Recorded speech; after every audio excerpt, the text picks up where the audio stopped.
Okay, I'm pretty much finished all the epoxy work on the stock template.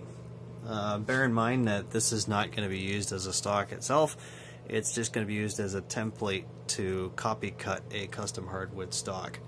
So I'll explain some of the changes that I made.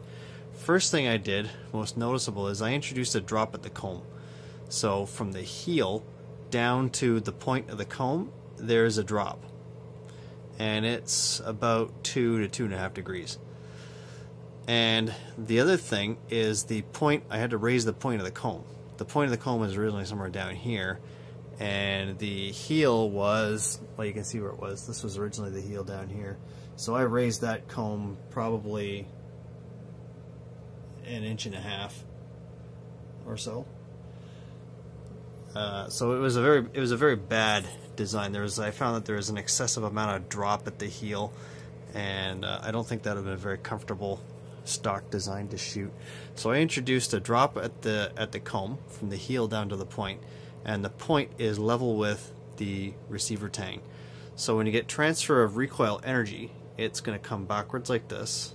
It's going to follow this contour in the pistol grip, and then it's going to follow this contour in the stock. And what that does is it causes the stock, the butt of the stock, to slightly ride up a little bit. And that accomplishes two things. First of all, it causes, if this end goes up a little bit, then the muzzle end is going to go down a little bit. So it keeps the muzzle level. The other thing it does is it eliminates this motion here. If you look at the pencil, the drop in the comb coming backwards like this can hit you in the cheek, especially depending on where your sights are. If the length of pull isn't correct, then you're going to get popped in the cheek, and it kind of rattles your molars when the transfer of recoil energy goes through the stock and you get some of it in the face. Makes for a very unpleasant shooting experience.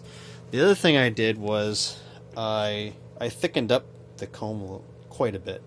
I added probably 1/4 inch on either side of that comb. And again, that's to reduce the discomfort on the shooter's cheek.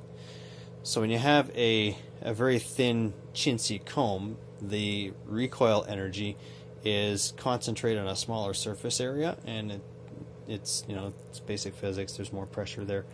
So I distributed that force over a wider area, and it consequently won't feel it as much.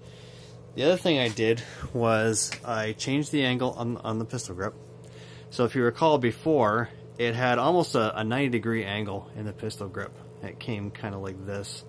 There was a very sharp radius in there, and it was very thin in the pistol grip, which is probably, I suspect, why it cracked in the first place. The wrist was too thin. So I added some girth to the pistol grip. I altered the angle a little bit so it'd be a little more comfortable. I rounded off the bottom of the pistol grip to give it kind of a rounded cap, or a Prince of Wales type grip. And then I also altered this angle in here so that it would match this one here. And that's pretty much it. So, there's one other thing I did. I changed the angle on the butt itself. So instead of being angled straight, I'll exaggerate this with a pencil, but I angled the butt up from the toe towards the heel.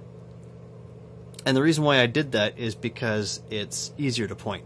It's just easier to shoulder, it's easier to point. So this is pretty much it for the template.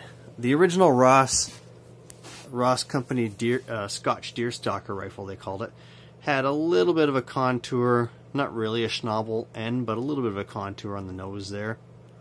And I'm debating whether or not I'm going to put one of those on. I probably will. If I do, then that's the final detail before I take this template and a chunk of black walnut and take it down to the copy cutter and make a custom hardwood stock. Once I do have that hardwood stock, what I'm going to do is introduce cast to the stock. So I'm going to actually bend the wrist of the stock out this way a little bit, And the reason why I'm doing that, I would do that, is so that I can shoulder the rifle and I don't have to move my head in order to align my sights with the picture. I can just snap the stock up into my shoulder, I can get my cheek weld in place, and then I can just look down through the sights and I don't have to move my head. And then full action bed, full glass bedding of the entire action from the chamber down to the tang. And then that will be it for the stock work. And then after that, we'll move on to the metal work.